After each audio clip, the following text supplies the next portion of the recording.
Se existe algo que o ser humano de fato teme, ou pelo menos deveria temer, é algo chamado epidemia. Eu sou William Toffoli, narrador do Mistérios do Mundo, e aqui está o que você deveria saber sobre epidemias e pandemias, bem como sobreviver a uma delas. Se você gostar do vídeo, não se esqueça de deixar o like, se inscrever no canal Mistérios do Mundo e ativar as notificações.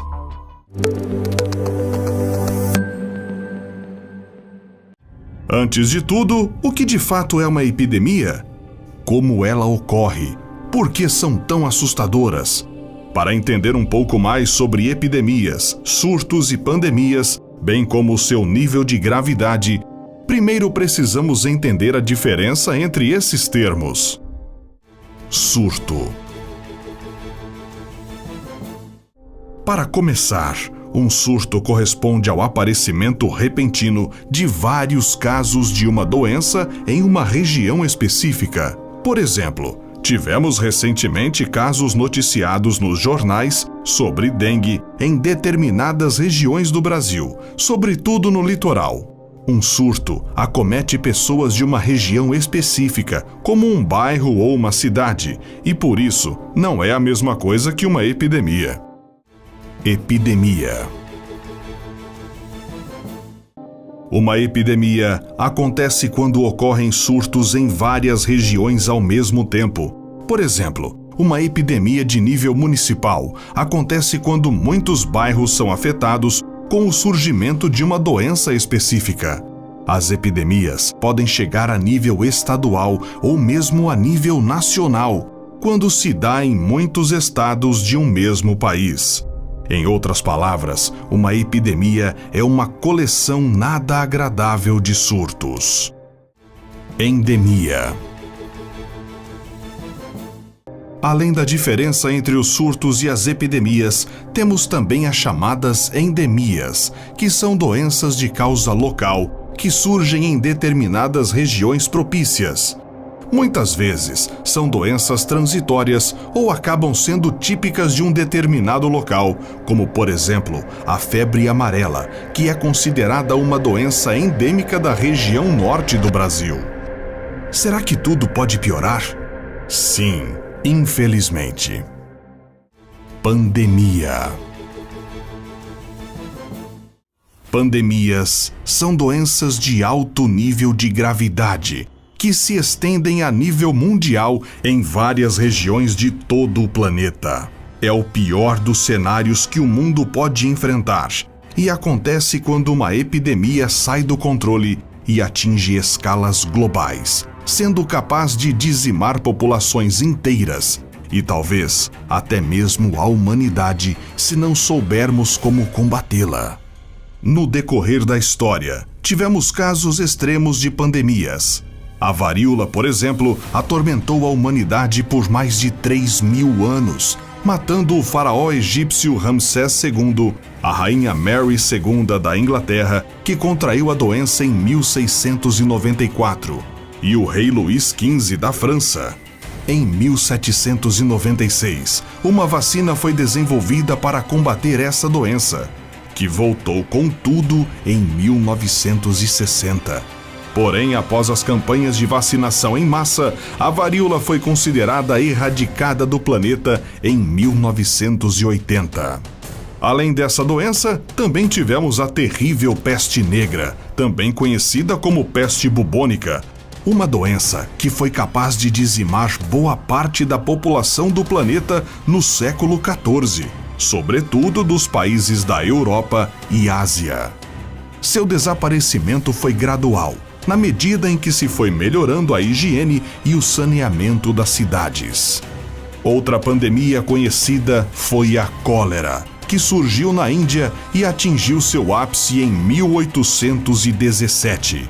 A bactéria da cólera é transmitida através de água ou alimentos contaminados e até hoje existem surtos da doença em muitas regiões no planeta. Estima-se que a cólera afete de 3 a 5 milhões de pessoas em todo o mundo e tenha sido a causa de até 130 mil óbitos apenas em 2010. Além dessas, também temos o sarampo, a malária, a poliomielite, o HIV, a zika, o ebola, a gripe A e, mais recentemente, o coronavírus. O tempo passa e nos questionamos se um dia ficaremos livres desse terror sem fim que sempre aparece sob uma nova forma e muitas vezes não temos defesa o suficiente para combater. Seja provocado por um novo tipo de vírus ou bactéria, por uma mutação de um vírus já existente ou por uma arma de engenharia biológica. O fato é que não estamos preparados para o que há por vir, mas pelo menos existem algumas coisas que podemos fazer antes e durante a crise, para pelo menos aumentarmos as chances de sobrevivência enquanto o caos se instaura. Como se preparar? Nossa sociedade está correndo contra o tempo para se preparar para um desastre em escala global. As doenças estão se espalhando mais rapidamente do que nunca, seja por conta das viagens de longa distância, urbanização, falta de saneamento e controle ineficaz de mosquitos. Seria difícil saber a forma exata que uma pandemia levaria, mas pelo que temos experimentado, as gripes parecem ser as mais promissoras, já que é uma doença respiratória que se espalha pelo ar, o que a torna mais transmissível e muito mais perigosa. Além disso, sabemos que as gripes sofrem mutações facilmente e, em alguns casos, são mortais. Elas podem se espalhar antes que os sintomas apareçam e são capazes de atingir níveis pandêmicos de infecção, sendo que muitas vezes a grande maioria das pessoas não possui imunidade ou resistência o suficiente para combatê-las. Muitas doenças surgem espontaneamente. Então, qual seria o primeiro passo para evitar o perigo da contaminação? Antes de qualquer coisa, evitar aglomerações, uma vez que os vírus tendem a se propagar mais rapidamente.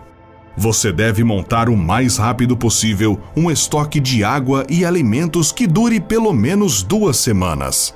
Pandemias geralmente duram mais que 2 semanas. Então, se você puder estocar de 4 a 6 semanas, ou até mesmo mais, melhor ainda. Uma boa regra geral é estocar 4 litros de água por pessoa por dia, o suficiente para cozinhar, se higienizar e, claro, beber. Caso esteja tomando algum medicamento prescrito, é importante que faça um suprimento de pelo menos 1 mês para evitar sair de casa nesse caos. É uma boa opção apostar nos medicamentos antivirais, aqueles que podem ser usados para tratar a gripe comum, a fim de reforçar a imunidade caso algum resfriado venha a enfraquecer o seu sistema imunológico.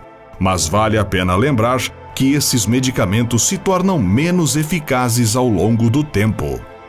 Além de estocar esses medicamentos, vale a pena montar um kit de primeiros socorros padrão, além de analgésicos, antialérgicos, pomadas para cortes, alergias e ferimentos, remédios para o estômago, resfriados e tosses em geral.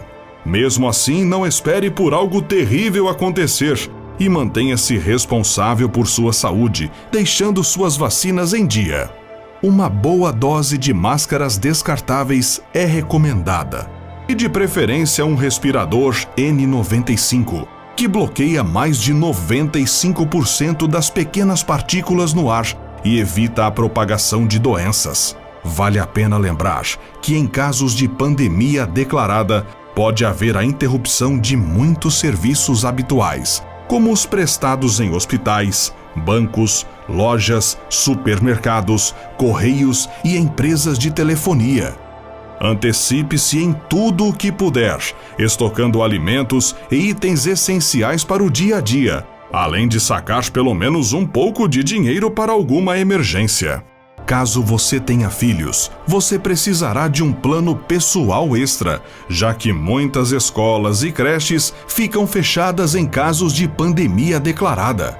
Alguns outros itens são essenciais, como sabonetes antibacterianos, uma vez que é importante sempre estar lavando as mãos, sucos de caixa ou bebidas que repõem eletrólitos, pois as frutas expostas nos mercados aumentam o risco de contaminação. E suplementos alimentares. Alimentos para estocar.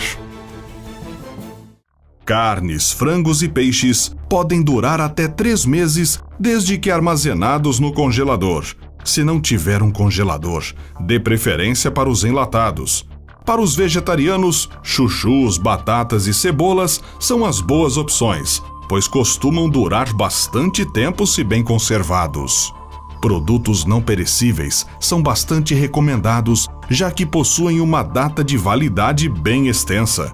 Portanto, pode comprar sem medo os alimentos como arroz, feijão, açúcar, sal, macarrão, café e outros temperos. Quanto aos leites, é bom dar preferência pelos longa-vida, que podem ficar em boas condições por 3 meses, e os em pó, que podem durar 6 meses. Lembre-se sempre de ficar atento à data de validade de cada um desses alimentos. A produção de uma vacina pode demorar meses. Portanto, quando estiver disponível, se vacine o mais rápido possível, sabendo que ela será primeiro distribuída para pessoas de risco. Cuidado com rumores e notícias falsas. Conheça seus vizinhos e sua comunidade. Você talvez precise da ajuda de outras pessoas. E o mais importante, não deixe o medo corroer a empatia. Em 1918, os doentes da gripe espanhola morreram de fome, não por falta de comida, mas porque as pessoas estavam com muito medo de se aproximar o suficiente para alimentá-las. Agora que você já sabe o que fazer durante uma pandemia mortal, conte nos comentários o que achou do nosso vídeo. Até a próxima!